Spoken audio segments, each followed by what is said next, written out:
Semoga lagu-lagu yang tadi dibawakan sama tim PW bisa bikin teman-teman yang lagi desperate atau teman-teman yang lagi lost, teman-teman yang lagi bingung dapetin kekuatan baru. Amin. Oke, so pagi hari ini gue diberikan tugas untuk membedah gitu ya sebuah perkataan Tuhan Yesus yang cukup tricky ya. Jadi pagi hari ini kita akan belajar mengenai unta dan lubang jarum gitu ya. Tapi sebelumnya kita harus lihat konteksnya secara keseluruhan. Jadi saya ajak rekan-rekan untuk kita buka Markus 10 ayat 17 sampai 25. Markus 10 ayat 17 sampai 25. Jadi secara singkat ya diceritakan Yesus ini dalam perjalanan, kemudian datanglah seorang berlari-lari mendapatkan dia dan sambil bertelut di hadapannya ia bertanya, "Guru yang baik, apa yang harus kuperbuat untuk memperoleh hidup yang kekal?" Jawab Yesus, "Mengapa kau katakan aku baik? Tak seorang pun yang baik selain daripada Allah saja. Engkau tentu mengetahui segala perintah Allah. Jangan membunuh, jangan berzinah, jangan mencuri, jangan mengucapkan saksi dusta, jangan mengurangi hak orang, hormatilah ayahmu dan ibumu." Lalu kata orang itu kepadanya, "Guru, semuanya itu telah kuturuti sejak masa mudaku." Tetapi Yesus memandang dia dan menaruh kasih kepadanya. Lalu berkata kepadanya, "Hanya satu lagi kekuranganmu. Pergilah, jualah apa yang kau miliki dan berikanlah itu kepada orang-orang miskin. Maka engkau akan beroleh harta di surga. Kemudian datanglah kemari dan ikutlah aku." Mendengar perkataan itu ia menjadi kecewa, lalu pergi dengan sedih sebab banyak hartanya. Lalu Yesus memandang murid-muridnya di sekelilingnya dan berkata kepada mereka, "Alangkah sukarnya orang yang beruang masuk ke dalam kerajaan Allah." Murid-muridnya tercengang mendengar perkataannya itu. Tetapi Yesus menyambung lagi, "Anak-anakku, alangkah sukarnya masuk ke dalam kerajaan Allah. Lebih mudah seekor unta melewati lubang jarum daripada seorang kaya masuk ke dalam kerajaan Allah." Kalau kita lanjutkan di ayat 26-nya, mereka makin gempar ya dan berkata seorang kepada yang lain, "Jika demikian siapakah yang dapat diselamatkan?" Ya. Ada beberapa tafsiran sebenarnya mengenai perumpamaan ini. Tapi yang jelas saya akan mengajak kita untuk melihat dari konteks yang lebih luas ya, supaya kita nggak mau jadi satu tokoh yang rekan-rekan mungkin pernah dengar namanya Buniani gitu ya, yang sembarangan mengutip lalu menjadi hal yang salah gitu ya. Kita nggak mau sembarangan mengutip lalu kemudian memahami bahwa Yesus ini anti orang kaya, Yesus ini orang kiri gitu ya, anti kemapanan, anti kekayaan gitu ya. Tapi kita akan lihat dari beragam konteks supaya kita memahami secara utuh apa sih maksudnya dari ayat ini. Tapi yang jelas ada beberapa tafsiran mengenai perumpamaan seekor unta yang melewati lubang jarum. Ya, ada yang mengatakan bahwa Yesus sedang membandingkan kesulitan orang kaya untuk masuk kerajaan Allah dibandingkan dengan proses unta yang waktu itu buat bangsa Yahudi adalah binatang yang haram gitu ya. Maka untuk masuk ke dalam kotanya orang Yahudi dibutuhkan proses yang ketat sebelum kemudian dia masuk ke dalam sebuah pintu yang berbentuk seperti lubang jarum yang panjang gitu ya. Tapi ada juga yang menjelaskan tafsirannya bahwa ini kata-kata unta masuk lubang jarum itu hanya sebuah ibarat gitu ya, yang seringkali diucapkan oleh kaum Semitik gitu ya. Mereka sering menggunakan ibarat seperti ini. Misalkan kayak ya emang kayak unta masuk lubang jarum, susah gitu intinya. Atau misalkan dari Hong Kong gitu kan. Kalau istilahnya kita kan gitu, murah dari Hong Kong gitu kan. Jadi kata-kata yang sering diucapkan untuk menggambarkan kemustahilan, untuk menggambarkan kesulitan, sesuatu yang tidak mungkin. Tapi dalam kisah ini Yesus bahkan menggambarkan unta masuk lubang jarum itu lebih mudah gitu ya daripada membuat orang kaya masuk ke dalam kerajaan surga. So ini kemustahilan di atas sebuah kemustahilan, hal yang sulit di atas yang lebih sulit yang sering dipakai oleh orang-orang dalam pembicaraannya mereka gitu ya. Nah, tapi yang jelas apapun versi tafsirannya, yang kita pahami adalah pesan yang Tuhan Yesus mau sampaikan bahwa orang yang kaya, ya, jangan berhenti di sini dulu ya. Orang kaya sangat sulit untuk masuk surga.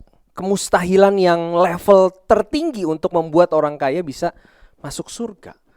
Kalau kita berhenti di sini, balik lagi kita akan memandang Yesus tidak relevan dengan kehidupan kita yang sekarang. Kita akan sulit melihat apa yang ditawarkan dengan percaya Yesus. Kalau Yesus tidak suka dengan orang kaya susah masuk surga. Definisi kaya seperti apa? Definisi kaya pun beda-beda. Lah kenapa ini seakan kontradiktif? Kok katanya Tuhan Yesus tidak, Bapa tidak menghendaki satupun orang binasa, tapi kok ada yang dipilih nih? Kenapa ada tebang pilih gitu ya? Kenapa ada orang-orang yang tertentu yang bisa masuk surga, ada orang-orang yang tidak bisa masuk surga? Lalu pertanyaan selanjutnya, apakah saya lalu kemudian harus miskin? Seperti yang dikatakan Tuhan Yesus, menjual semua harta lalu kemudian baru saya bisa masuk surga. Kalau kita berhenti di pemahaman ini, kita akan sulit menjadi seorang yang benar-benar Kristen. Artinya seorang pengikut Kristen, teman-teman. Dan ada banyak sekali yang akhirnya terjebak being in Christianity. Menjadi orang Kristen adalah satu bagian yang wajib sebagai umat manusia, yaitu beragama. Karena kalau kita tidak beragama maka kita ateis, dan itu kayaknya lebih susah lagi. Karena gue belum siap dengan pembelaan-pembelaan menjadi seorang ateis gitu ya. Mendingan gue stay aja jadi seorang Kristen gitu ya. Santai-santai aja. Balik lagi, kalau kita gagal memahami ini, kita akan gagal rekan-rekan menjadi orang yang sempurna. Kita akan gagal memenuhi standar kekristenan yang diharuskan. Dan iblis senang sekali bermain dengan hal-hal ini, membuat kita merasa cukup aja, membuat kita merasa being a mediocre in Christianity, jadi seorang Kristen yang suam-suam kuku, it's okay. Ya, tapi kita akan sama-sama bedah perkataan Yesus yang sulit ini. Yang harus kita tanyakan adalah, apa benar ya bahwa Tuhan Yesus itu anti sama orang kaya? Apa benar bahwa orang kaya itu adalah satu komponen yang atau satu elemen yang anti banget ada dalam kerajaan surga? Faktanya kalau kita lihat teman-teman, ada sebuah kisah yang menarik yang menggambarkan tentang orang yang juga kaya. Tapi Tuhan Yesus, tapi Bapa betul-betul memperhatikan, bahkan dalam salah satu ayat tertulis bahwa Allah mengingat engkau dan doamu. Ya, dan ini orang yang kaya. Kita bisa sama-sama buka Kisah Para Rasul 10. Ini kisah mengenai seorang perwira pasukan Italia. Ya, Kisah Para Rasul 10. Di Kaisarea ada seorang bernama Cornelius, seorang perwira pasukan yang disebut pasukan Italia. Ia saleh, ia serta seisi rumahnya takut akan Allah, dan ia memberi banyak sedekah kepada umat Yahudi dan senantiasa berdoa kepada Allah. Ini adalah orang yang saya bisa gambarkan orang yang cukup kaya, ya, karena dia adalah seorang pemimpin perwira pasukan Italia, dan dia punya banyak apa tuh istilahnya, pembantu ART gitu ya, atau orang-orang suruhan. Ya, ini bukan orang yang sembarangan, ini orang yang sangat kaya. Dia memiliki jabatan yang cukup tinggi, dan waktu itu jabatan-jabatan orang-orang kaya itu tidak sembarangan. Tidak semua orang bisa menjadi kaya di masa waktu itu gitu ya. Hanya orang-orang yang berafiliasi dengan pemerintahan Romawi yang bisa berada di posisi-posisi yang tinggi, punya kekuasaan, dan therefore jadi orang yang sangat kaya. Selain itu juga ada pemungut cukai yang kita tahu ya, orang-orang yang berafiliasi dengan pemerintahan Romawi. Ya, ini orang yang sangat kaya. Tapi yang menariknya adalah kisahnya Cornelius ini. Dia adalah orang non-Yahudi pertama yang mendapatkan baptisan air dan baptisan Roh Kudus oleh Rasul Petrus. Ini kisah yang menarik karena kisahnya dia kemudian jadi membukakan jalan untuk banyak orang non-Yahudi, untuk mereka melihat bahwa ada chances bahwa bisa. Yang menariknya adalah orang kaya ini, ya, orang kaya ini, kita lihat di ayat 4. Jadi ketika dia lagi berdoa, lalu malaikat datang dan malaikat itu menjawab, semua doamu dan sedekahmu telah naik ke hadirat Allah, dan Allah mengingat engkau. Jadi waktu itu adalah satu hal yang haram, satu hal yang dilarang untuk orang non-Yahudi untuk menerima baptisan air gitu ya, apalagi baptisan Roh Kudus gitu. Satu hal yang sangat-sangat haram, tabu, dilarang gitu ya. Tapi di sini kita bisa melihat bahwa cerita ini membantah kisah yang sebelumnya bahwa Yesus membenci orang kaya, bahwa kerajaan Allah itu anti orang kaya. Karena ini orang yang sangat kaya, orang yang berkuasa, powerful, tapi Tuhan mengingat dia dalam doanya. Tuhan mengingat hal-hal, Tuhan memperhatikan apa yang dia lakukan. Maka Tuhan melakukan hal yang menarik lewat Rasul Petrus. Ya, kalau teman-teman lihat di kisah-kisah bawahnya di ayat 10, Kisah Para Rasul 10 ayat 10, Rasul Petrus mendapatkan satu penglihatan yang cukup membingungkan gitu ya. Jadi di situ ia merasa lapar dan ingin makan, tapi sementara makanan disediakan, tiba-tiba rohnya diliputi kuasa ilahi. Tampak olehnya langit terbuka dan turunlah suatu benda berbentuk kain lebar yang bergantung pada keempat sudutnya, yang diturunkan ke tanah. Ayat 12-nya, di dalamnya terdapat berbagai jenis binatang berkaki empat, binatang menjalar dan burung. Kedengaranlah olehnya suatu suara yang berkata, bangunlah, hai Petrus, sembelihlah dan makanlah. Petrus menjawab, tidak, aku tidak pernah makan sesuatu yang haram dan tidak tahir. Lalu kedua kalinya dikatakan, apa yang dinyatakan halal oleh Allah, tidak boleh engkau nyatakan haram. Dan hal ini terjadi sampai 3 kali. Dan sekeras sudah itu, terangkatlah benda itu ke langit. Ini bikin Petrus bertanya-tanya, apa sih ini? Maksud mimpinya apa? Baru kemudian dia mengerti setelah dia selesai berdoa, tiba-tiba orang suruhannya perwira Italia tadi, Cornelius itu datang menjemput dia, ya. Dan mereka terus kemudian ayat 21, Petrus bertanya, akulah yang kamu cari, apakah maksud kedatangan kamu? Di situ mereka jelaskan ayat 22, Cornelius seorang perwira yang tulus hati dan takut Allah, dan yang terkenal baik di antara seluruh bangsa Yahudi, telah menerima pernyataan Allah dengan perantaran seorang malaikat kudus supaya ia mengundang engkau ke rumahnya dan mendengar apa yang akan kau katakan. Lalu singkat cerita, Petrus ikut dengan mereka, lalu kemudian di ayat ayat 34, dikatakan gini, lalu mulailah Petrus berbicara kepada Cornelius. Petrus ketemu Cornelius dan Petrus berkata, sesungguhnya aku telah mengerti bahwa Allah tidak membedakan orang. Ya, di Kisah Para Rasul 10 ayat 34. Setiap orang dari bangsa manapun yang takut akan dia dan yang mengamalkan kebenaran berkenan kepadanya. Jadi bagian pertama saya mau ingatkan kita adalah satu kesimpulan yang salah kalau kita katakan atau kita simpulkan bahwa Allah anti terhadap orang kaya. Cornelius adalah satu contoh yang nyata bahwa bahkan Allah membuat plannya sedemikian rupa sampai seorang non-Yahudi pertama bisa menerima baptisan air dan baptisan Roh Kudus.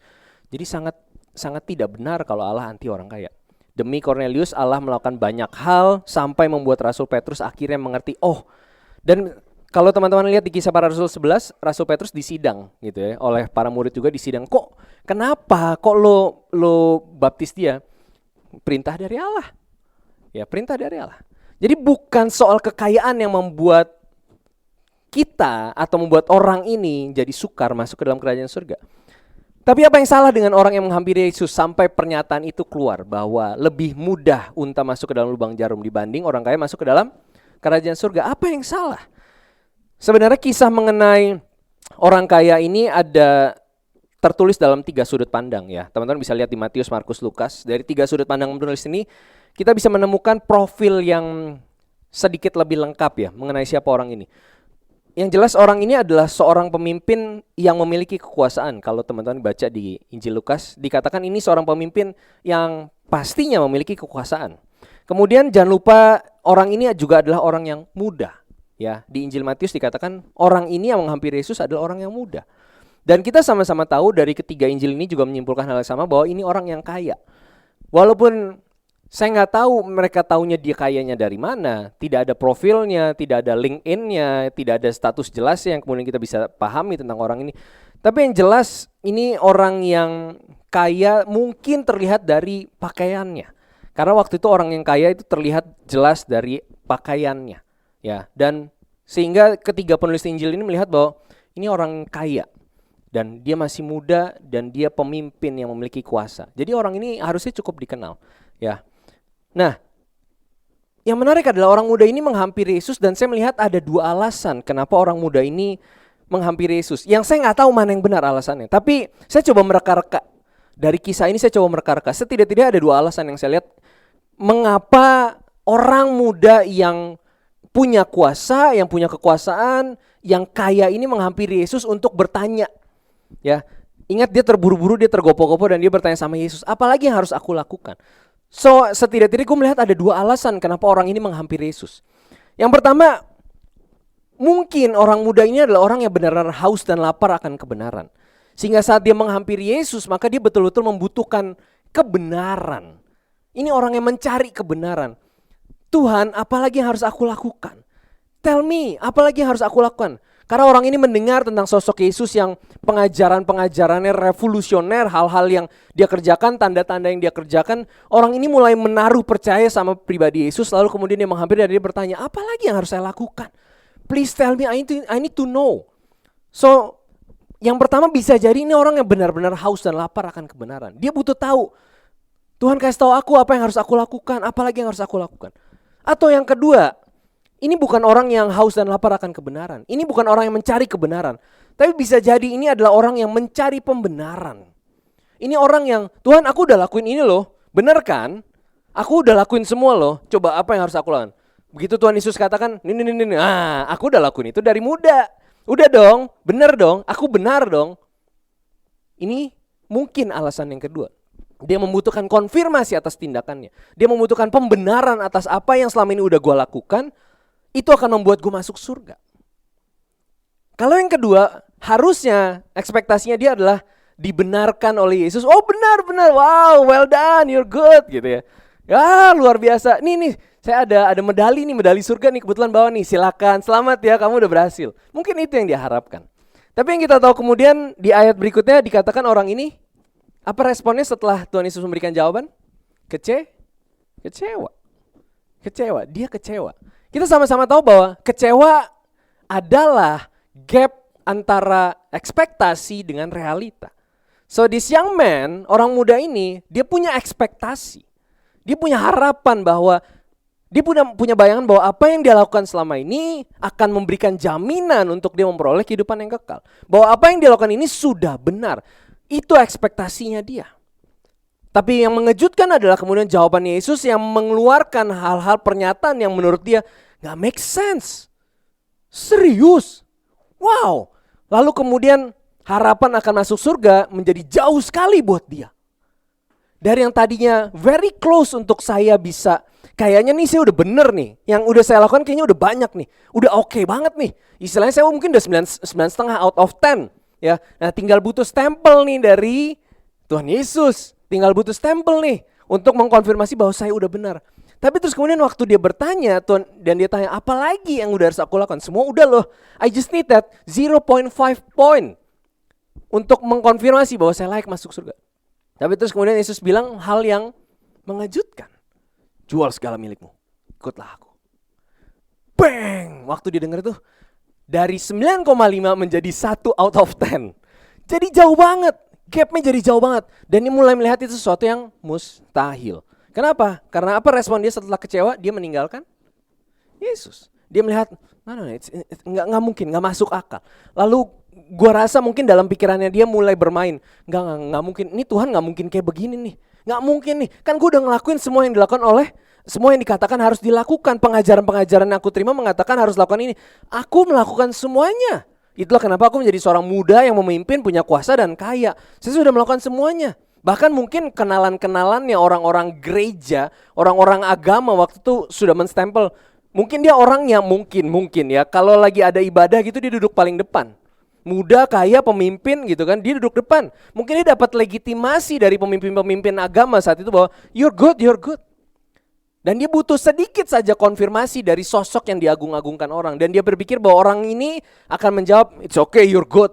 Tapi ternyata orang ini bilang no. Jual segala milikmu, ikut aku. Responnya dia kecewa.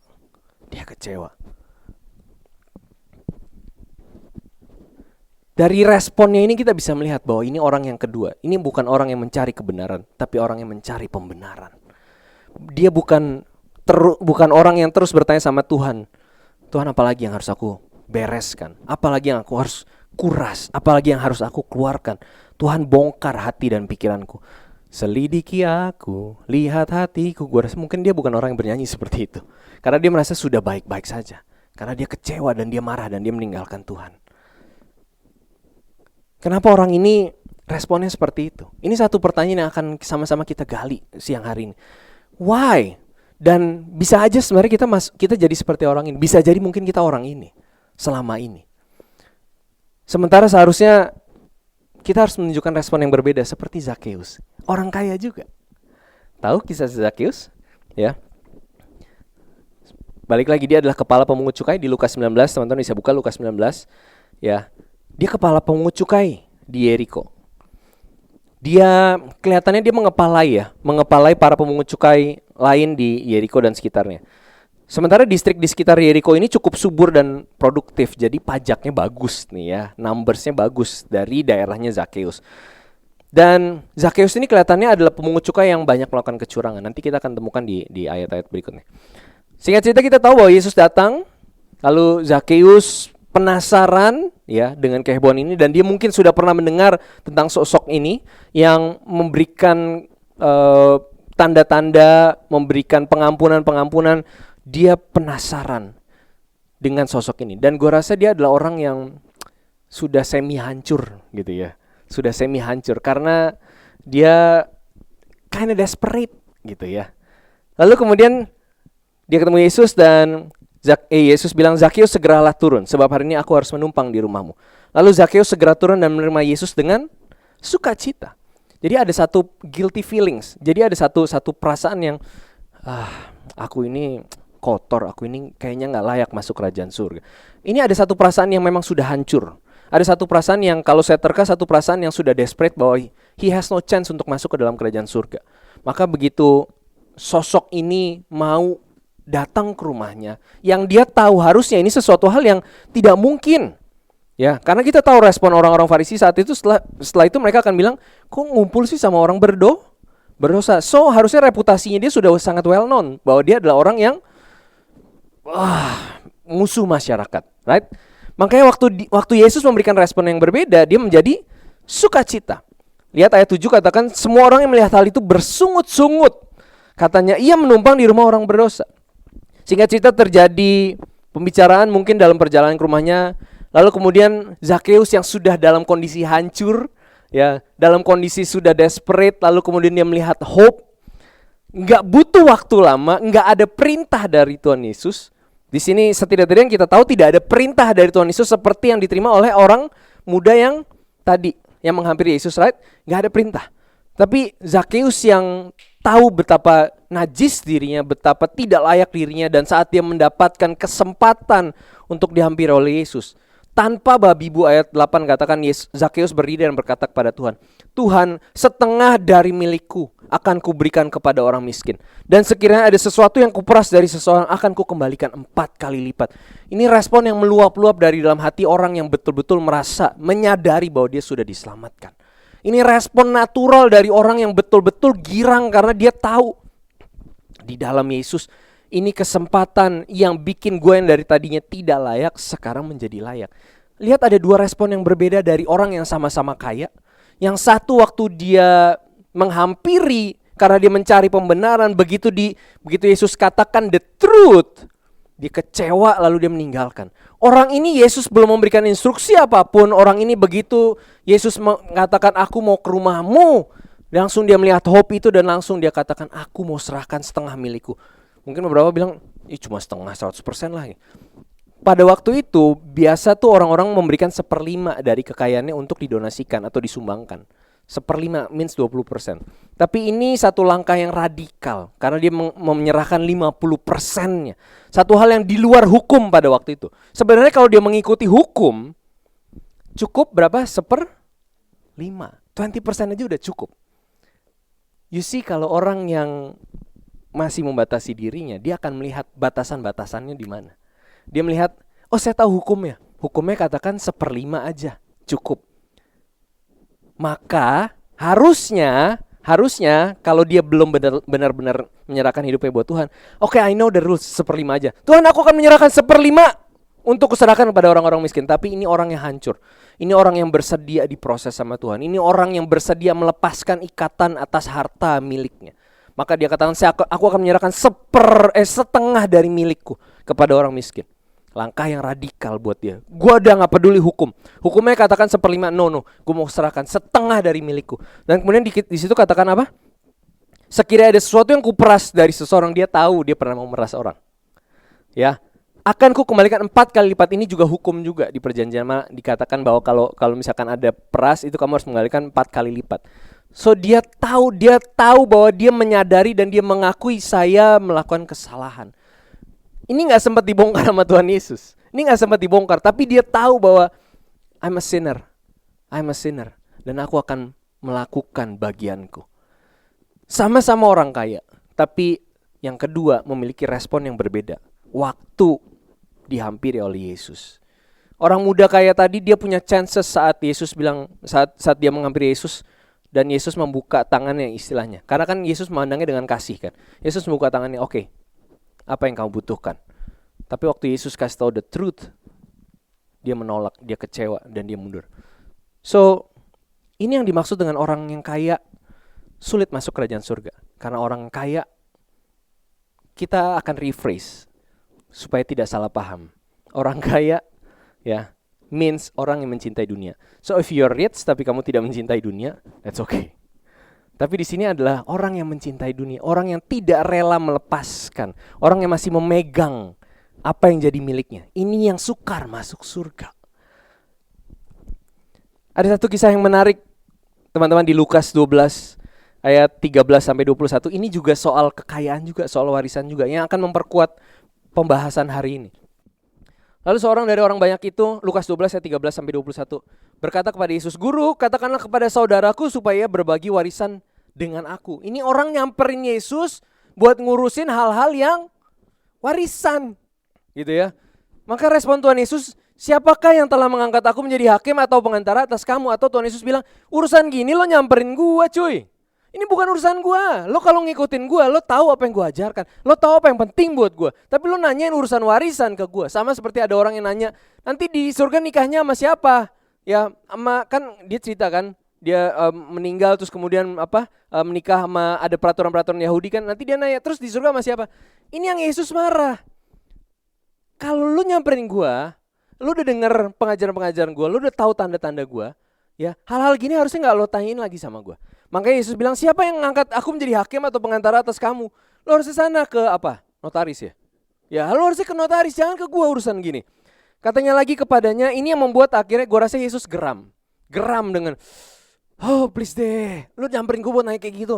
Makanya Yesus ayat 15 katakan, "Jaga-jagalah dan waspadalah terhadap segala ketamakan. Sebab walaupun seorang berlimpah-limpah hartanya, hidupnya tidaklah tergantung daripada kekayaannya itu." Nah, ada satu perumpamaan yang menarik setelah ini, yang menggambarkan betul kehidupan orang-orang kaya atau orang-orang yang mencintai dunia. Ada seorang kaya, tanahnya berlimpah-limpah hasilnya. Ayat 17, ia bertanya dalam hatinya, "Apakah yang harus aku perbuat?" Ingat, ini orang yang kaya, berlimpah-limpah hasilnya, oversupply gitu ya. Ia bertanya dalam hatinya, "Apakah yang aku harus perbuat?" Dia bingung, stresnya karena apa? Karena apa? Di ayat 17, karena dia tidak punya tempat untuk menyimpan hasil tanahnya. Kurang nih, gue mau nambah mobil lagi, garasi gue cuma buat satu. Kalau gue parkir depan, tetangga gue ngomel, tak bisa diderek. I need more spaces. Ya. Lalu katanya, kalau gitu gini deh, aku akan merombak lumbung-lumbung, gue renovasi nih rumah gue, gitu ya. Dan aku akan mendirikan yang lebih besar, rumah gue akan perbesar, tanah sebelah gue beliin, gitu ya. Tanah depan gue beli kalau perlu buat parkir mobil gue, ya. Dan aku akan mendirikan yang lebih besar, dan aku akan menyimpan di dalamnya segala gandum dan barang-barangku. Menariknya ayat 19, orang kaya ini katakan, setelah dia melakukan renovasi, setelah dia memenuhi apa yang menjadi keinginan hatinya, ayat 19, dia berkata sama jiwanya, "Jiwaku ada padamu banyak barang, ya, tertimbun untuk bertahun-tahun lamanya." Baru kemudian orang itu berkata sama jiwanya, "Now rest, beristirahatlah, makanlah, minumlah, dan bersenang-senanglah." Tetapi firman Allah kepadanya, "Hai engkau orang bodoh, pada malam ini juga jiwamu akan diambil daripadamu. Dan apa yang telah kau sediakan untuk siapakah itu nanti?" Demikianlah jadinya dengan orang yang mengumpulkan harta bagi dirinya sendiri, jikalau ia tidak kaya di hadapan Allah. Orang yang kaya atau mencintai dunia, ini menggambarkan 3 hal, teman-teman. Teman-teman bisa lihat 3 hal deh dari orang yang mencintai dunia. Yang pertama, ini adalah orang yang gagal mengenal Tuhan dan cara kerjanya Tuhan. Orang-orang yang memilih untuk menaruh hatinya pada hartanya, ini orang-orang yang gagal melihat kemampuan kuasanya Tuhan. Ya, dia gagal mengenal Tuhan secara benar. Dia mungkin orang yang pergi ke gereja, tapi dia hanya dengar sebagian-sebagian dari kebenaran firman. Dia tidak merenungkan itu siang dan malam. Dia tidak seperti pohon yang tertanam di tepi aliran sungai. Dia tidak seperti rusa yang merindukan air, yang haus akan air. Enggak, dia hanya orang yang menjalankan kewajiban agamanya. Dan orang-orang seperti ini tidak heran dia akan jadi orang yang mencintai dunia. Dia akan jadi orang kaya. Dia bisa jadi orang yang kaya. Inilah yang dimaksud dengan Yesus, orang-orang yang sulit masuk kerajaan surga. Kenapa? Karena ia gagal mengenal Tuhan dan cara kerjanya Tuhan. Dan yang kedua, orang ini gagal melihat keindahan dan kemuliaan yang Tuhan punya. Dia akan gagal melihat kenapa gue harus ikut Tuhan. Kenapa aku harus menaruh pengharapanku sama Yesus saja. Dia akan gagal, dia gagal melihat waktu lagu-lagu katakan kemuliaan Tuhan, keindahanmu memudarkan duniaku. Dia gak ngerti maksudnya. Waktu nyanyi lagu ini dia gak akan menyanyi dengan satu kesungguhan karena dia gak ngerti keindahan apa yang ada dalam Tuhan. Dan yang ketiga, orang-orang yang mencintai dunia menggambarkan bahwa ini pasti orang yang selalu haus dan khawatir dalam kehidupannya. Dia akan selalu mencari dan mencari apa yang bisa memberikan ketenangan pada jiwanya. Makanya tadi orang kaya tadi setelah dia pikir dia sudah mendapatkan semuanya, setelah dia pikir bahwa apa yang dia tambahkan ini udah cukup, apa yang dia katakan sama jiwanya? Now rest. Udah ya. Beristirahatlah. Bersenang-senanglah, nikmatilah. Ini sudah aku bangun semua. Ini akan memberikan ketenangan atas hidupmu selama bertahun-tahun ke depan. Ada satu teori yang menarik yang dinamakan Easterlin Paradox. Ini sebuah penelitian yang dilakukan di tahun, kalau saya nggak salah tahun 1970, waktu itu saat Amerika lagi growing banget ekonominya. Dan dia meneliti hubungan antara kenaikan GDP atau Gross Domestic Product atau kemampuan pengeluaran per orang, bener ya? Kurang lebih gitu. Intinya seberapa kaya lu lah gitu ya, simpelnya gitu ya. Dia meneliti tingkat penghasilan setiap orang dibandingkan dengan level of happiness. Ini terkenal namanya Easterlin Paradox ya. Lalu paradoks ini menemukan bahwa di awal pada saat penghasilanmu meningkat, kamu akan mengalami peningkatan kebahagiaan juga. But at some point your happiness will stay walaupun penghasilanmu meningkat terus. Ini yang disebut dengan Easterlin Paradox. Happiness-nya stay, ya, happiness-nya mungkin ikut dengan penghasilanmu, but at some point happiness-nya will stay walaupun penghasilanmu naik terus. Sama seperti yang digambarkan di perumpamaan yang Yesus ceritakan. Mungkin orang ini berpikir, saya sudah mengumpulkan segala-galanya, maka saya tidak perlu lagi khawatir akan kehidupan saya. Maka saya cukup tenang-tenang aja. Maka saya sudah gak perlu khawatir dengan hal-hal yang akan terjadi ke depan. I have money, mau sakit ada asuransi saya tembus 3 negara, 4, 5, 10 negara. Mau sakit dimanapun, lagi liburan di Hong Kong, go ahead, tenang aja. Lagi liburan di Jepang, saya sakit, aman. Ada layanan SOS yang bisa pakai pesawat antar saya ke Jakarta lagi, it's okay, aman, all good.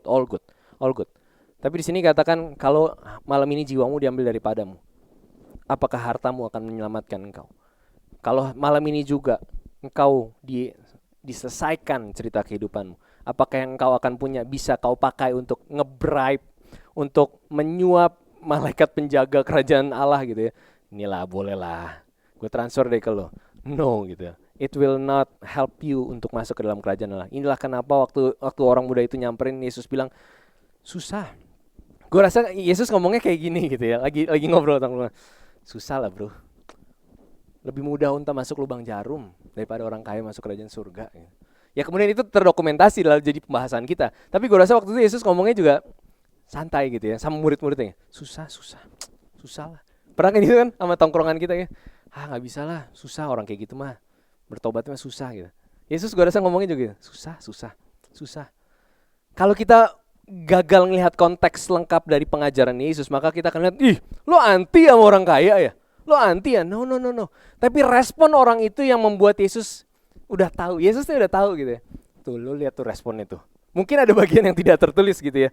Lo lihat tuh. Habis gue bilang suruh jual segala milikmu, pergi lalu ikutlah aku. Responnya apa? Tuh kecewa kan? Ninggalin gue kan? Susah begini. Omongannya mungkin kayak gini tongkrongan. Susah. Karena Yesus sudah tahu polanya. Orang-orang yang mengasihi dunia gak mungkin betul-betul mengingini kerajaan surga. Di Matius 6 ayat 24 Yesus lagi katakan, tak seorang pun dapat mengabdi kepada dua Tuhan, karena jika demikian ia akan membenci yang seorang dan mengasihi yang lain, atau ia akan setia kepada seorang dan tidak mengindahkan atau cuek sama yang lain. Kamu tidak dapat mengabdi kepada Allah dan kepada Mammon. So you gotta choose. Orang ini choose untuk meninggalkan Yesus. Padahal seharusnya kalau waktu itu orang itu memberikan respon yang berbeda. Waktu Yesus bilang, jual segala milikmu, ikutlah aku. Gue rasa Yesus ngomong gitu juga pakai hikmat lah gitu. Bukan maksudnya untuk kamu langsung miskin sekarang gitu ya. Mungkin enggak. Karena Tuhan Yesus sendiri pun dalam pengajaran yang lain, Yesus tuh juga tahu. Waktu Yesus bilang anggur yang lama itu gak bisa dimasukin ke kantong anggur yang baru. Anggur yang baru gak bisa dimasukin ke kantong anggur yang lama. Yesus tuh lagi membela para muridnya yang dipojokin sama orang-orang Farisi, orang-orang Saduki, ditanyain gitu. Kok murid-murid tuh gak berpuasa kayak yang lain? Anggur yang baru gak bisa dimasukin kantong anggur yang lama. Yesus tuh lagi bilang, mereka akan tiba pada waktunya, mereka akan mengerti. Sabar aja, mereka tuh orang-orang yang lagi saya isi dengan anggur yang baru. Mereka harus ubah dulu kantong anggurnya, ya, supaya mereka bisa mengerti. Sekaligus Yesus lagi nyindir, lo gak akan ngerti apa yang gue ajarin. Sangat-sangat full of wisdom. Yesus tuh lagi nyindir mereka juga, tapi mereka gue rasa gak akan ngerti. Mereka gak akan ngerti, karena mereka udah menutup telinga dan pikirannya.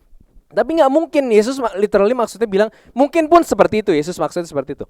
Pun kalaupun Yesus suruh orang ini jual kekayaan, Yesus juga udah tahu lah, ya, efeknya, akibatnya dan sebagainya. Ini bukan omongan sembarangan. Tapi Yesus sudah tahu responnya. Dia full of wisdom, man of wisdom. Dia udah tahu responnya. Begitu dibilang, oke, kan orang ini datang. Mungkin Yesus membaca ekspresinya pasti dengan hikmat dari Roh Kudus juga. Yesus juga pasti tahu gitu. Respon yang akan dikeluarkan oleh orang ini. Satu orang ini hampirin, apa lagi yang harus aku perbuat? Mungkin dia datang dengan gaya yang agak sombong, mungkin gitu, dengan bajunya yang fancy gitu. Dia bilang, Yesus, apa lagi? Come on, tell me, apa lagi yang harus aku lakukan gitu? Yesus bilang, udah, jual milikmu, ikut aku. Gimana? Gak make sense loh, tinggalin gitu. Dan Tuhan Yesus bilang sama murid-muridnya, gak mungkin orang kaya masuk dalam kerajaan surga, gak mungkin. Orang-orang ini, orang-orang yang mencintai dunia adalah orang-orang yang sama aja lagi bilang sama aku gak membutuhkan kau Tuhan. Terus ngapain dia dalam kerajaan surga, kata Tuhan. So ayat ini, kisah ini gak bicara tentang Yesus itu kiri, Yesus itu anti dengan kemapanan. Ya, Rasul Paulus saja bilang kamu itu akan diberkati dengan banyak hal supaya kamu bisa melakukan pelbagai kebijakan, hal-hal baik, good plan itu kamu akan lakukan. Kamu akan bisa lakukan. Kata Rasul Paulus, Tuhan itu akan mencukupkan segala yang kamu butuhkan. So, what we need to do, apa yang harus kita lakukan supaya kita nggak masuk, supaya kita masuk ke dalam kerajaan surga, supaya nggak bingung, supaya kita masuk ke dalam kerajaan surga dengan apa yang kita miliki sekarang. Yang jelas yang pertama, ya, kita harus selalu berjaga-jaga dalam Tuhan dan dalam komunitas kita. Lukas 21 ayat 34 sampai 36, jagalah dirimu supaya hatimu jangan syarat oleh pesta pora dan kemabukan serta kepentingan-kepentingan duniawi. Ini istilah lainnya percintaan dunia atau kekhawatiran kehidupan ya. Dan supaya hari Tuhan jangan dengan tiba-tiba jatuh ke atas dirimu seperti suatu jerat, sebab ia akan menimpa semua penduduk bumi ini. Berjaga-jagalah senantiasa sambil berdoa, supaya kamu beroleh kekuatan untuk luput dari semua yang akan terjadi itu, dan supaya kamu tahan berdiri di hadapan Anak Manusia. Seperti yang gue selalu bilang, kita harus berjaga-jaga at all time, selalu, setiap detik. Hal-hal yang lewat depan mata kita itu bisa menggoyahkan iman kita, itu bisa bikin kita mempertanyakan iman kita. Apalagi kalau misalkan di sini dikatakan berjaga-jagalah senantiasa sambil berdoa. This is very very important, teman-teman. Ya, seharusnya di usia-usia kita tuh harusnya bisa baca diri kita, benar nggak? Kita tuh harusnya bisa baca kapan kita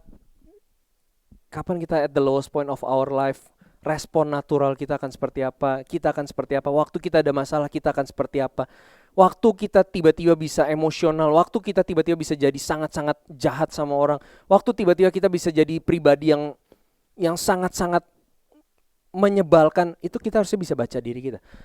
Seharusnya ya teman-teman, orang-orang yang mengasihi Tuhan, dia akan melihat dirinya itu jadi dua pribadi dalam diri kita. Seperti Rasul Paulus yang bilang kan, dia bilang dia bertentangan sama dirinya. Orang-orang yang semakin tenggelam mengikuti Tuhan, kita akan semakin melihat ada dua versi dalam diri kita. Kalau kita nggak tenggelam dalam Tuhan, kalau kita nggak terus senantiasa berdoa, kita cuma akan melihat diri kita satu. Tapi waktu kita semakin ikut Tuhan, kita tuh semakin kayak tadinya begini nih, terus kemudian terpisah begini. Ini masih ada dalam diri kita, tapi kita akan bisa mengenali. Ini Reza yang busuk nih, ini Reza yang jahat nih, Ini Reza yang nggak bener nih. Kadang-kadang kan kalau di film-film kita nyalainnya siapa? Malaikat jahat di sini gitu ya. Warna merah, malaikat baik di sini. Reza, ayo gitu. Yang di sini, jangan Reza, jangan gitu. Ada di sini dan di sini ya. Tapi sebenarnya itu pribadi kita ya. Ada dua. Ada satu pribadi yang manusia lama, ada satu pribadi yang manusia baru. Dan ini bertentangan dalam diri kita. Ini dua-duanya bertentangan dalam diri kita. Tapi kalau kita nggak semakin dekat melekat sama Tuhan, kita nggak akan bisa melihat ada Reza yang busuk, ngerti nggak? Kita nggak akan bisa ngeliat, kita akan gagal. Tapi kalau kita makin dalam sama Tuhan, kita akan bisa ngeliat ini Reza yang busuk. Dan kita akan bisa tahu kenapa itu bisa terjadi. Kenapa gue bisa berpikiran seperti itu? Kenapa kok gue bisa merasa seperti itu? Kok gue bisa berpikiran jahat? Kok gue bisa mengingini hal-hal yang salah? Kita akan bisa tahu, oh jam doa gue kurang. Saya pernah bertaruh sama anak-anak komsel gitu ya. Kalau ada yang curhat di komsel, kok aku lagi punya masalah gini.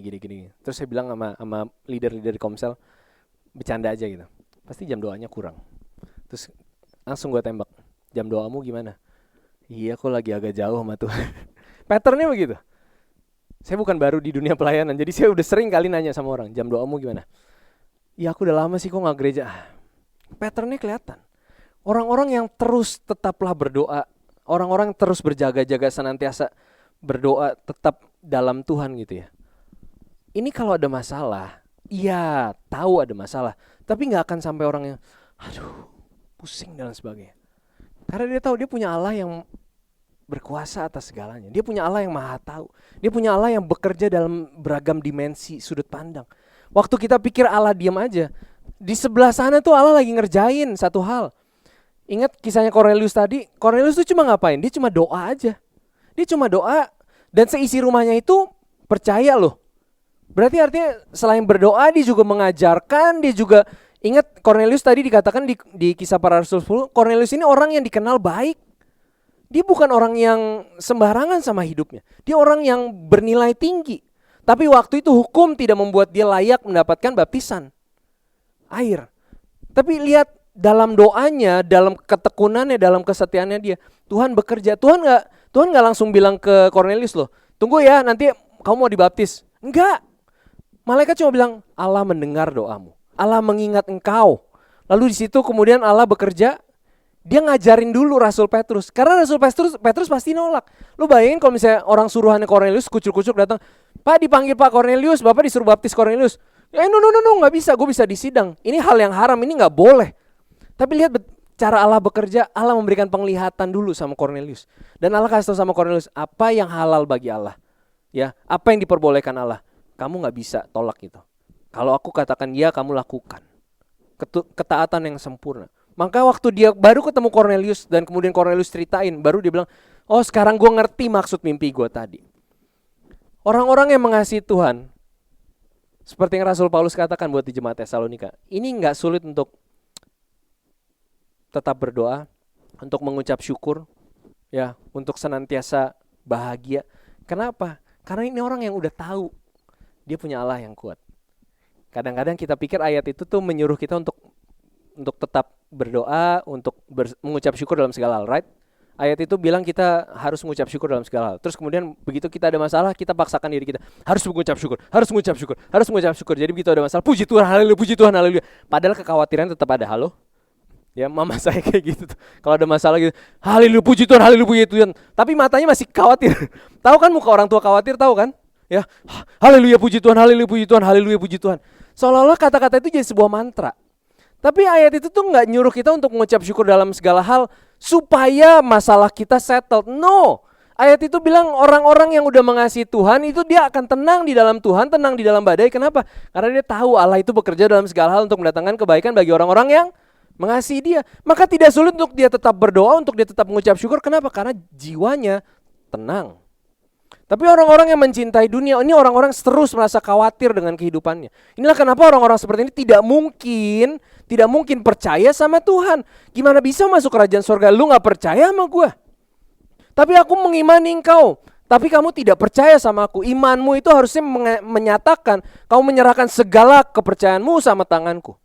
Tapi kamu tidak menunjukkan itu. Walaupun mulut kita berkata puji Tuhan, haleluya, aku mengucap syukur. Tapi kata Tuhan, aku tahu isi hatimu. Kau khawatir. Yang pertama kali kita pikirkan saat kita punya masalah, saldonya masih ada berapa? Ada kenalan siapa yang bisa gue kontak? Ada orang gereja mana yang bisa tolongin gue? Ada Pak Hotman Paris lagi di mana nih? Right? Pak Hotman Paris lagi di mana nih? Apa yang dia bisa bantuin? Tolong viralkan guys. Berapa banyak dari kita kalau punya masalah, kita tetap tenang, kita tetap berdoa, dan kita tetap mengucap syukur. Dan orang-orang seperti inilah yang akan masuk ke dalam kerajaan surga. Karena mereka orang-orang yang mengabdikan dirinya, orang-orang yang mengasihi Tuhan dengan tulus, dengan benar. So, bukan orang kaya yang ditolak masuk surga, tapi orang-orang yang mencintai dunia. Dan orang-orang yang mencintai dunia sama saja dengan orang-orang yang tidak mencintai Tuhan dan kerajaannya. Kenapa pintu surga harus dibuka buat orang-orang seperti itu? Amin. Mari kita bangkit berdiri.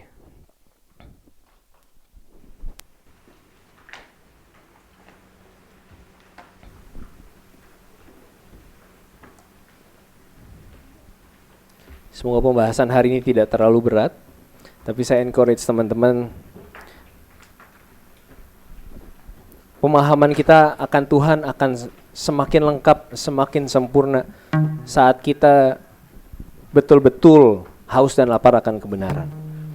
Jadi kalau teman-teman mungkin nggak terlalu ngerti dengan banyak hal yang tadi saya sampaikan, tapi satu pesan saya siang hari ini, jadilah orang yang haus dan lapar akan Tuhan. Seperti rusa yang merindukan air, seperti pohon yang ditanam tepi aliran sungai, itu yang harus kita bangun dalam diri kita. Kita udah seberapa haus sama Tuhan? Mari kita jujur sama Tuhan.